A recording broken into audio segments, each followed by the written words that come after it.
एक बहुत ही खतरनाक साइको सीरियल किलर जब एक डॉन से भिड़ जाता है, तब इन दोनों में से किसकी जीत हुई और उस सीरियल किलर का हाल क्या हुआ, ये हम लोग आगे इस वीडियो में देखेंगे। आज हम लोग जिस मूवी को एक्सप्लेन करने वाले हैं उस मूवी का नाम है the gangster the cop the devil. कहानी की शुरुआत हाईवे से होती है। यहाँ एक सीरियल किलर अपने शिकार का पीछा कर रहा था। जैसे ही आगे वाली कार थोड़ी धीरे होती है, वो सीरियल किलर उसके कार को ठोक देता है। वो इंसान बाहर निकलकर सबसे पहले अपनी कार की फोटो खींचता है ताकि वो इंश्योरेंस क्लेम कर सके। वो किलर बाहर आकर पहले तो उसे ऐसा करने से मना करता है, लेकिन जब वो आदमी नहीं मानता है, इसके बाद वो साइको इस आदमी को चाकू से मार देता है। वहीं इधर हम लोग एक पुलिस वाले को देखते हैं जो कि एक क्राइम सीन को देखने के लिए आया था। तभी उसकी नजर कार के पीछे डैमेज हिस्से पर जाती है। सबूत के तौर पर वो पुलिस वाला इसकी फोटो ले लेता है। अब ये कहानी घूमती है गैंगस्टर की तरफ, जो कि अपने दुश्मन गैंग के लीडर के साथ मीटिंग करने के लिए आया था। ये दोनों बात कर ही रहे होते हैं, तभी इनके चेले आपस में भिड़ जाते हैं। सू को ये बात बिल्कुल पसंद नहीं आती है, इसलिए वो उठकर सबसे पहले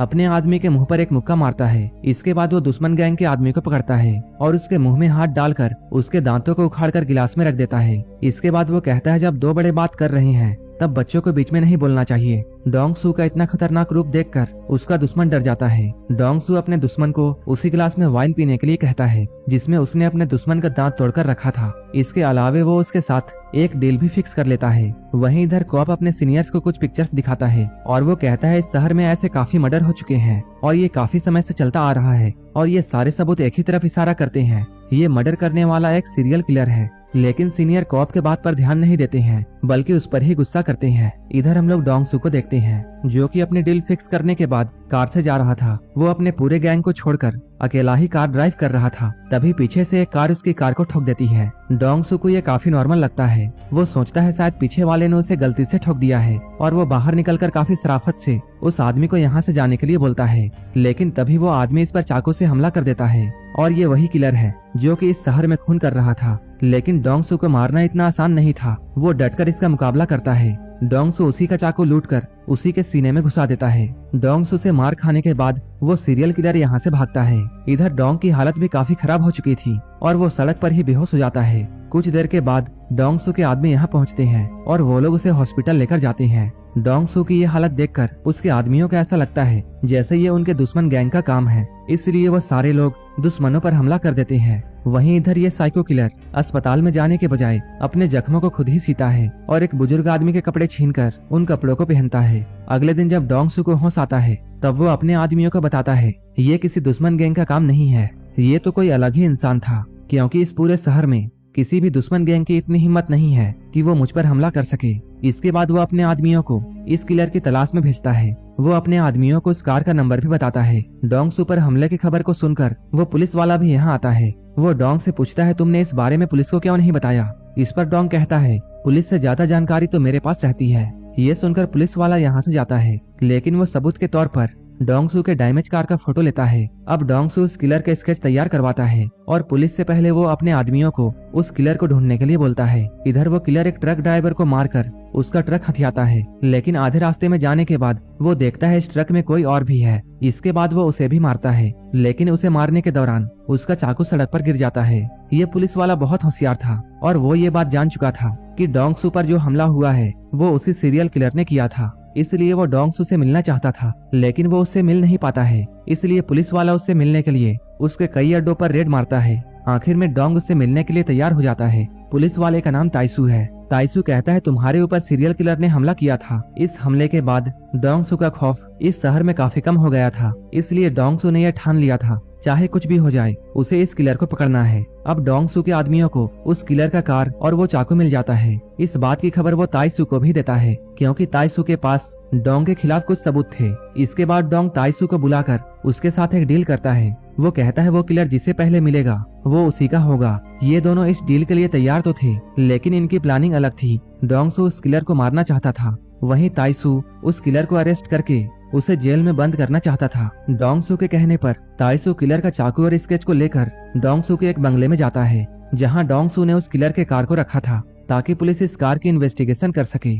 वहीं डोंग सू अपने दुश्मन को मारने के लिए अपने आदमी भेजता है, क्योंकि वो डोंग सू के बिजनेस का फायदा उठा रहा था और उसे ये बात बिल्कुल पसंद नहीं आ रही थी। डोंग सू चालाकी दिखाते हुए उसी चाकू से उस पर हमला करवाता है जो कि सीरियल किलर का था, ताकि डोंग सू का दुश्मन भी मर जाए और नाम सीरियल किलर का है। डीएनए के रिपोर्ट से पुलिस वालों को ये पता चलता है कि इन सारे मर्डर्स के पीछे एक ही आदमी है। अब पूरा का पूरा पुलिस डिपार्टमेंट उस किलर को ढूंढने लगता है। ताइसो गुस्से में डोंगसू के पास जाता है और वो उसके साथ लड़ाई करने लगता है, क्योंकि वो जान चुका था डोंगसू ने ही अपने दुश्मन को मारा है, लेकिन उसने किलर का चाकू इस्तेमाल किया। डोंगसू ताइसो को उठाकर पटकता है और कहता है मैंने उसे क्यों मरवाया, तुम्हें जल्द ही पता चल जाएगा। एक दिन जब वो किलर रेस्टोरेंट में खाना खा रहा था, तब उसे ये पता चलता है कि उसके चाकू का इस्तेमाल करके किसी ने खून कर दिया है। अपने नाम का गलत फायदा उठाते हुए देखकर वो बहुत गुस्सा होता है और वो उस मरे हुए लीडर के फ्यूनरल में पहुंचता है, जहां उसे डोंगसू दिखता है। डोंगसू को देखकर उसे अपना पास्ट याद आता है। इसके बाद वो लीडर के एक आदमी के पास में जाकर उसे एक नोट देता है। उस नोट में ये लिखा था,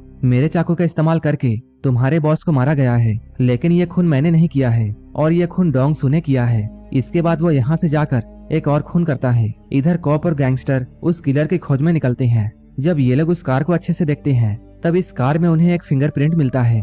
इससे पहले कि वो लोग और कुछ पता कर पाते, डोंगसू ने जिस दुश्मन को मारा था उसके आदमी इन पर हमला कर देते हैं। यहाँ पर भयंकर लड़ाई होती है और ये दोनों लोग मिलकर उन सभी को मार देते हैं। जब बाद में ये लोग फिंगरप्रिंट की जांच करते हैं, तब इन लोगों को ये पता चलता है ये फिंगरप्रिंट जिस आदमी का है उसकी मिसिंग रिपोर्ट इनके थाने में लिखी हुई है। डिटेल पता करने के लिए वो लोग इस आदमी के घर में जाते हैं। यहाँ बहुत से दवाइयों के अलावा उन्हें उस आदमी की फैमिली फोटो मिलती है। यहाँ कॉप को उसी आदमी की फोटो मिलती है जिसका स्केच डोंगसू ने बनवाया था, यानी यही आदमी किलर था। अब ताइसू इसके बारे में और भी पता करना चाहता था। इधर डोंगसू एक मीटिंग में होता है, लेकिन उसकी बातों को कोई भी सीरियसली नहीं ले रहा था, बल्कि सारे लोग डोंगसू को अजीब जवाब देते हैं। डोंगसू को इससे बहुत गुस्सा आता है और वो एक आदमी को कई थप्पड़ मारता है। इसी बीच इधर ताइसू को डिपार्टमेंट से एक वॉइस मैसेज मिलती है, जिसे वो डोंगसू को सेंड करता है और इन सभी को अब सीरियल किलर के बारे में पता चल चुका था। डोंगसू पुलिस के ऑफिस में जाता है, जहां वो लोग किलर के बारे में डिटेल बता रहे थे। वो लोग उस आदमी के बारे में ये कहते हैं, बचपन में उसके पिता